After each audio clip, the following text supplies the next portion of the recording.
Bienvenidos una vez más a su programa Visión RDN, con la conducción de Ariel Lara, bajo la producción de Josefa Díaz, hoy con un contenido que va a ser muy interesante por el tema que vamos a tocar, que hemos traído un experto en temas internacionales, pero enfocado en lo del vecino país. Pero primero quiero que se suscriban a nuestro canal de YouTube Visión RDN. Vamos rumbo a los 50,000 suscriptores. Gracias a Dios en primer lugar a ustedes. Hoy tenemos un colega, una persona que nosotros le tenemos un gran respeto, incluso de nuestra generación, que maneja a grosso modo el tema de Haití, y es el comunicador y periodista Vargavila Riverón. ¿Cómo está, Vargavila? Saludos, hermano Ariel, encantado de estar aquí contigo con esta poderosísima plataforma, sí. Visión RDN. La verdad es que debo felicitarte a ti y a todo tu equipo, a la productora, a Josefa Díaz, porque se han mantenido y se han colocado, se han consolidado, haciendo buena comunicación y buen periodismo. Claro, y nosotros, para nosotros, no es de beneplácito tener un joven tan preparado como tú, que hoy en día la comunicación emergente necesita personas con esa preparación para que las personas se edifiquen en diferentes temas, y de verdad te agradezco la oportunidad. Yo soy el más agradecido por la oportunidad. Sí, Vargavila, nosotros vamos a entrar directamente al tema del vecino país. Hay algo que te quiero preguntar que me nace con suspicacia ahora en este momento. Se dice que 2 días antes del presidente Jovenel Moïse, o sea, de ocurrir el magnicidio, él supuestamente había firmado el decreto de Ariel Henry. Pero cuando él fallece, nosotros vemos que ese país queda acéfalo, sin un liderazgo visible. Y luego aparece Claude Joseph y se presenta como primer ministro. La OEA y esos organismos internacionales no lo vieron con buenos ojos en ese momento. Joseph Lambert del Senado, el Senado lo proclamaba a él también como presidente. Exactamente.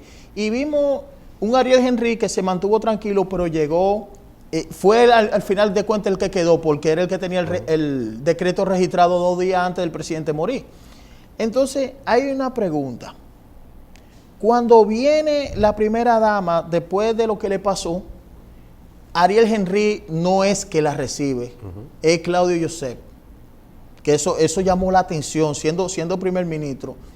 ¿Sería Claudio Joseph en ese momento un caballo de Troya en el gobierno de Ariel Henry, que está encabezando?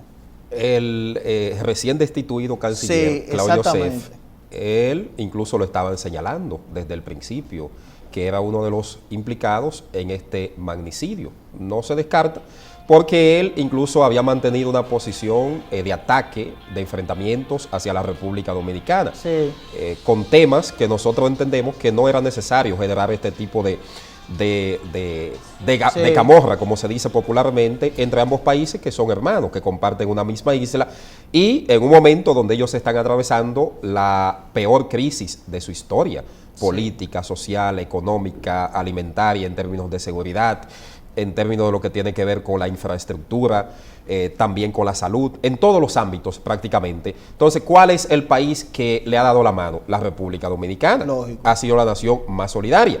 Si no fuera por la República Dominicana, Haití quizás tuviese ya en otras condiciones mucho peor, mucho más crítica de la que se encuentra hoy día. Nosotros decíamos y reiteramos que eso constituía una afrenta, un atrevimiento por parte de ese dirigente haitiano que tiene mucha preparación académica, no nos extrañaba a nosotros, pero en términos de dominio, de manejo de la política exterior, no lo hacía de manera correcta, porque plantear estos ataques constantes y eso no obedecía a una acción propia de él, sino él estaba siguiendo un guión de sectores de poder de Haití y también sectores externos que son los que sacan mayor provecho de este enfrentamiento con la República Dominicana, y la mayor parte de ellos viven de eso, sin lugar a dudas. O sea que entonces en lo que en el dato que tú revelas, se puede decir que hay sectores externos que huchaban, como podemos claro decir, que sí. a Claudio. Indudablemente, indudablemente. Por ejemplo, cuando él hace las declaraciones en la víspera de su destitución, de que la República Dominicana no tenía derecho y que no estaba facultada para pedir la suspensión del canal procedente del río Masacre, que consta de unos 8 kilómetros. Horas después, él envía a militarizar la zona, que nosotros fuimos los primeros en dar a conocer la información ante el país y el mundo. Eso hay que reconocer. Basado en nuestras fuentes que tenemos en Haití. Esto en un ánimo de provocación, si se quiere, porque es una obra que está suspendida y que podría llegar incluso a arbitrajes internacionales, porque se está violando el Tratado de Limitación Fronteriza de 1929 y su protocolo de revisión de 1936. En sentido general, Ariel, país y mundo, lo que ha hecho el primer ministro y jefe de gobierno interino, Ariel Henry, en Haití, es enviar un mensaje claro de que quiere mantener una relación armoniosa con la República Dominicana. Y no bastó con destituir al canciller Claude Joseph por estos pronunciamientos agresivos en contra de nuestro país, sino que también envió a una persona que designó un ex embajador, Daniel Suplice, a conversar con las autoridades dominicanas para sentarse en la mesa del diálogo, porque él tampoco puede pretender, y tampoco lo ha pensado, no lo creo, y la mayoría de haitianos tampoco lo ha concebido así, de que la República Dominicana es la responsable de ese estado de desasosiego y de intranquilidad y de inestabilidad en el que ellos están viviendo. Es un caos que ha sido generado por ellos mismos y también con sectores internacionales que viven aupando todo esto y que financian inclusive a algunas de las pandillas en Haití. Sí, yo me di cuenta de algo y tengo que resaltarlo aquí, de tu parte, que tú fuiste el primero en dar, y mira que yo manejo la información de los medios digitales, pero tú fuiste el primero en dar la información de la destitución del canciller. Sí, basado en los informes que recibimos de nuestras fuentes en la capital haitiana, Puerto Príncipe, que gracias a Dios tenemos muy buenas fuentes allá. Eso se estaba barajando desde tempranas horas del día en Haití. Lo que pasa es que el primer ministro Ariel Henry estaba barajando algunos nombres y buscando, porque incluso si te fijas, de los 8 ministros que fueron sustituidos, incluyendo el de Exteriores, el de Educación, el ministro de Obras Públicas, eran opositores férreos al gobierno del asesinado presidente Jovenel Moïse. Esos que él nombró, al menos 4 de ellos, habían firmado un acuerdo en septiembre pasado buscando la gobernabilidad de Haití. Aquí se deja fuera entonces la participación política que está exigiendo Jimmy Cherizier Barbecue, que él se ha vendido como un aliado, como un amigo de los pobres. Él todavía no se ha pronunciado respecto a estos cambios, se está esperando que lo haga en las próximas horas, pero a juzgar por lo que nosotros hemos visto y los informes que recibimos desde Haití, es que él volverá a insistir en la renuncia del primer ministro Ariel Henry, porque él entiende que el hecho de que se esté sustituyendo a estos ministros no va a resolver de todo la crisis política y social por la que ellos están atravesando. Vemos que Jimmy Cherizier surgió luego, o sea, con fuerza, porque él era conocido en las pobladas de Haití. Sí. Él era conocido en los barrios de Haití y era una persona que estaba vinculado también a los militares, era militar. Era de la policía. Era de la policía. Oficial de la policía. Incluso él tenía relación en un momento con León Charles, el jefe de la policía, que renuncia cuando ve esto ya que sale de control. Sí. Entonces me llama la atención algo y te pregunto, entonces, ¿quién pudo crear a Jimmy Cherizier? Porque nosotros vemos que él sale con fuerza después de la muerte de Jovenel Moïse. Quien le dio apoyo a Jimmy Cherizier y a su coalición de banda del G9, Familia Unida, traducido al español, fue el asesinado presidente Jovenel Moïse, que es que le suministra apoyo logístico, armamentístico, y también nosotros hemos revelado de que en Estados Unidos hay 3 personas que están siendo juzgadas en la Florida por enviar armas a estos pandilleros que patrocinan desde la que Florida, apoyan desde la diáspora, desde el exterior. Entonces, Jimmy Cherizier se desempeñaba como oficial de la policía hasta el año 2018, cuando un enfrentamiento se produce en la zona de La Saline.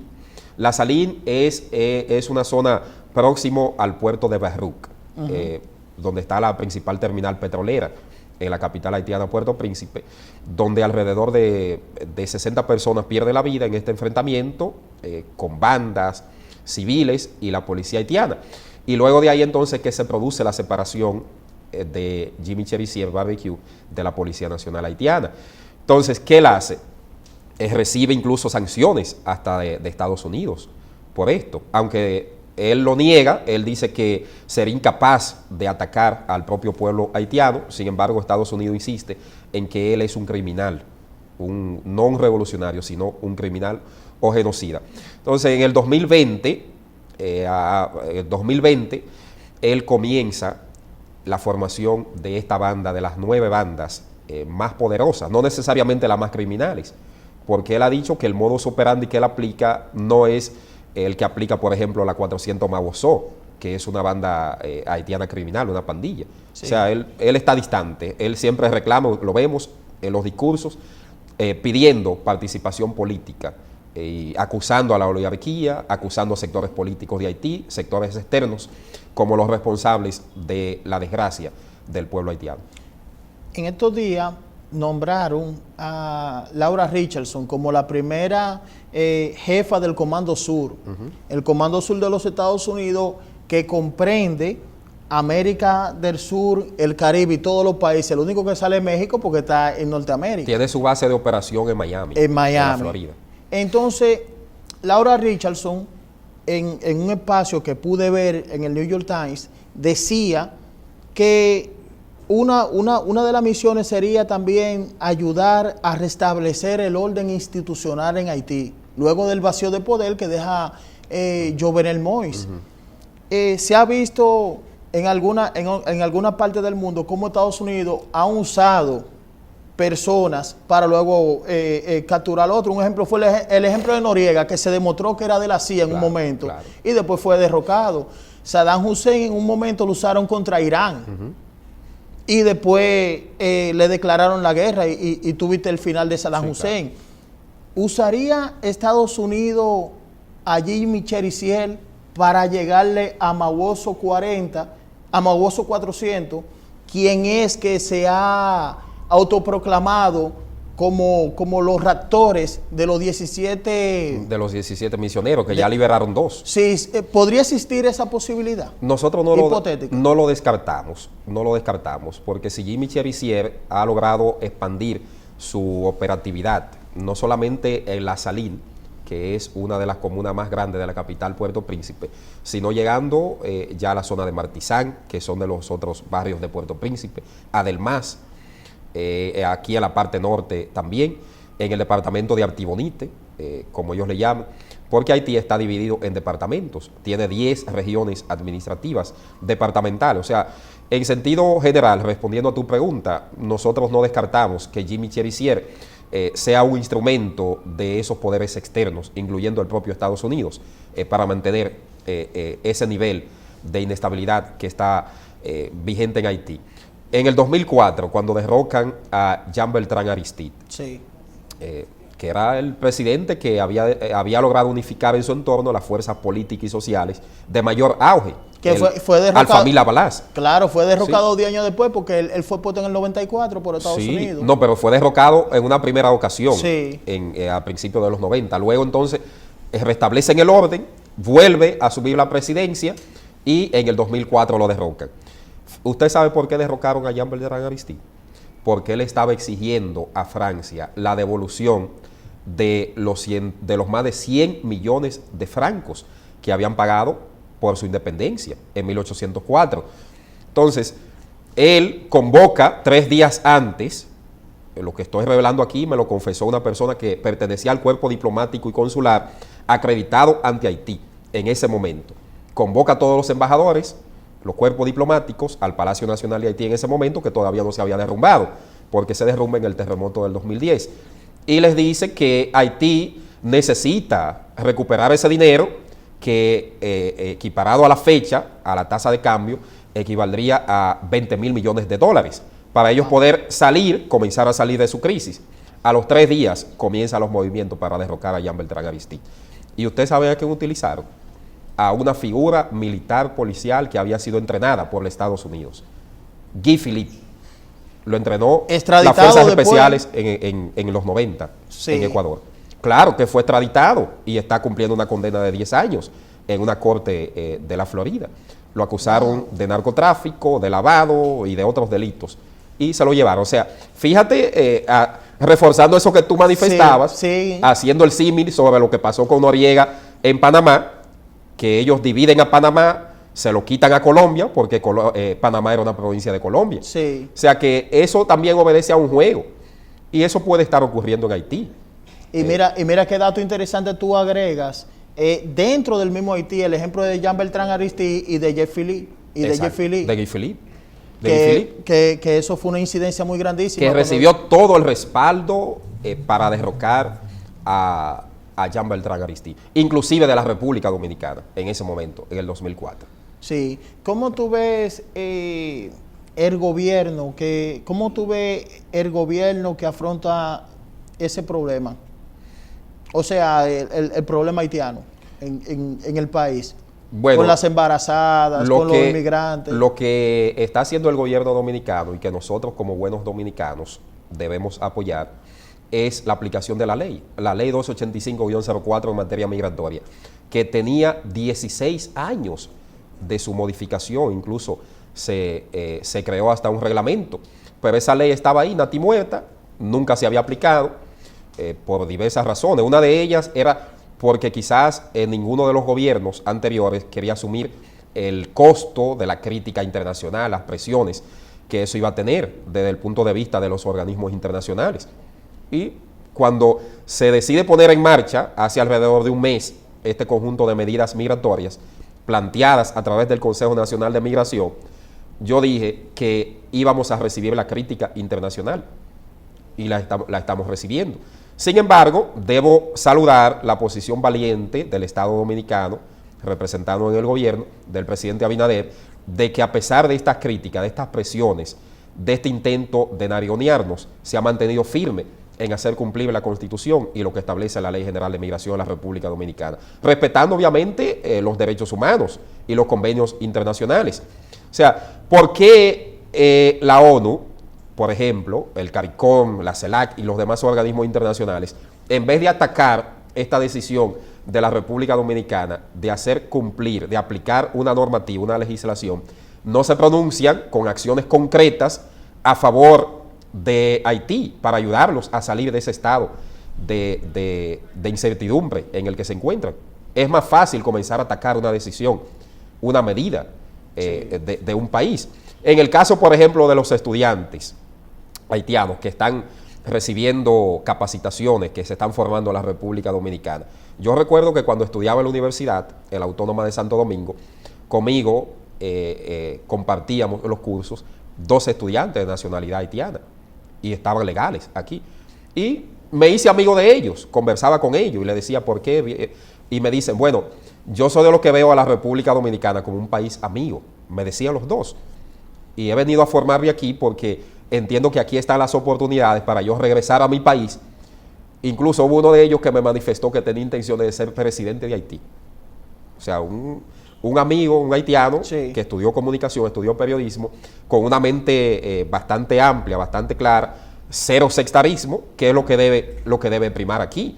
Sí. Porque tú te vas, por ejemplo, a los pueblos de la frontera ahora mismo, en Montecristi, en Dajabón, en Pedernales, en Elías Piña, en la provincia de Independencia, Jimaní, y la mayoría de los haitianos y de los dominicanos, tanto los que están allá, los haitianos de aquel lado, y los dominicanos de la frontera, conviven de manera armoniosa con los dominicanos y haitianos, y viceversa.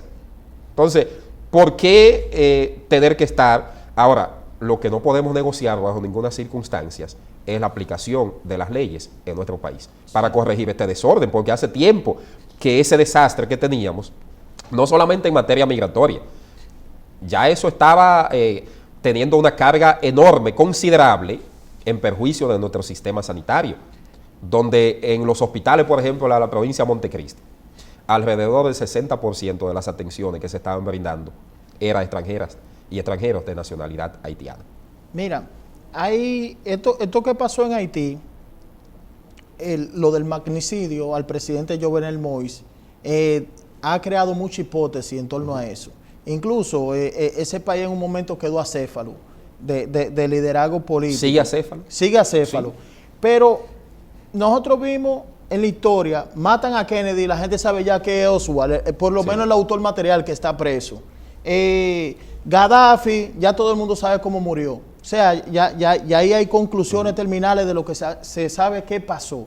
Pero esto de Haití, que queda, aparte de que queda acéfalo, queda con muchas hipótesis, claro, gravitando, personas especulando, no se sabe por dónde va el asunto. Tú ves una luz al final del túnel, un liderazgo emergente que salga de ahí. Mira. ¿O quién tiene el perfil? El perfil, nosotros lo dijimos al principio, pero quizás por cómo salió del poder, en la manera que salió, como lo derrocaron, la figura que podía aglutinar esa fuerza era Jean Bertrand Aristide en Haití. Pero también él tiene una condición de salud, ya un deterioro que quizás se lo impediría. Sí. Pero en Haití va a pasar un buen tiempo para que se pueda construir ese liderazgo. Hay quienes se están planteando el posible retorno de Michel Martelly y dicen inclusive que él sigue teniendo una buena incidencia en la gestión del gobierno interino de Ariel Henry. Incluso el ministro de Educación que acaba de nombrar Ariel Henry, Nesmi Manigat, sirvió desde ese ministerio la gestión de Michel Martelly. Sí. Entonces, viendo todo esto, pero Michel Martelly no construyó un liderazgo. Fue una figura que trajeron ahí, que enviaron, porque ni siquiera había hecho vida en Haití. Tiene su base establecida en los Estados Unidos. Y recibió el apoyo para poder ocupar la presidencia de Haití. Incluso Jovenel Moïse, que viene de ser un empresario del área agrícola y del área de la importación en Haití, fue también una hechura, una figura de Michel Martelly con el apoyo externo. O sea, en 20 años, quizá en 20 años podríamos ver una solución en Haití, pero hay que comenzar desde ya. Sí. Los organismos internacionales, los países que tienen responsabilidad y compromiso económico, moral frente a Haití, tienen que empezar desde ya.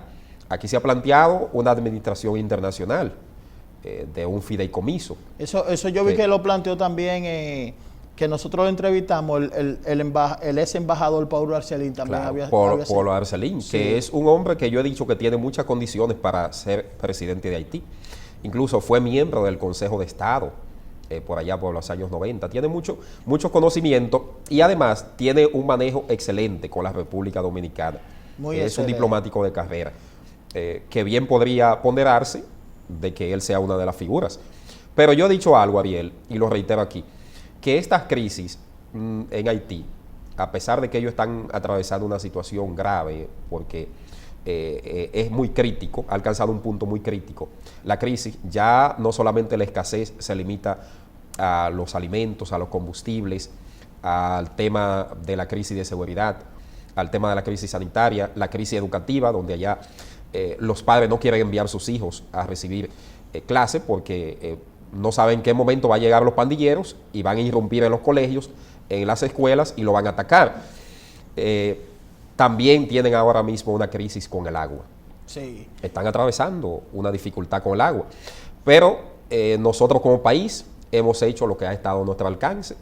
Seguimos ayudando, seguimos siendo solidarios, seguimos apoyándole, pero no pueden pedirnos más de lo que está haciendo la República Dominicana. Ese es un problema que debe resolverlo primero el liderazgo haitiano, el liderazgo religioso, el liderazgo político, el liderazgo social y con el apoyo de la comunidad internacional, porque por sí solo no podrán salir de ese estado de anomia en el que se encuentra. Sí, Valgavila, llegó un amigo que tenemos en común, que es un dictador, El Tiempo, pero claro, luego te vamos a invitar a desarrollar estos temas y agradezco la oportunidad que nos da un joven comunicador muy brillante que maneja a grosso modo el tema de Haití. Sabes que tiene la puerta abierta en este programa Muchísimas que es tuyo gracias. Y del pueblo dominicano. Muchísimas gracias, yo encantado de estar aquí. Sí, vamos a una pausa y regresamos con nuestro siguiente invitado. Quédense en línea.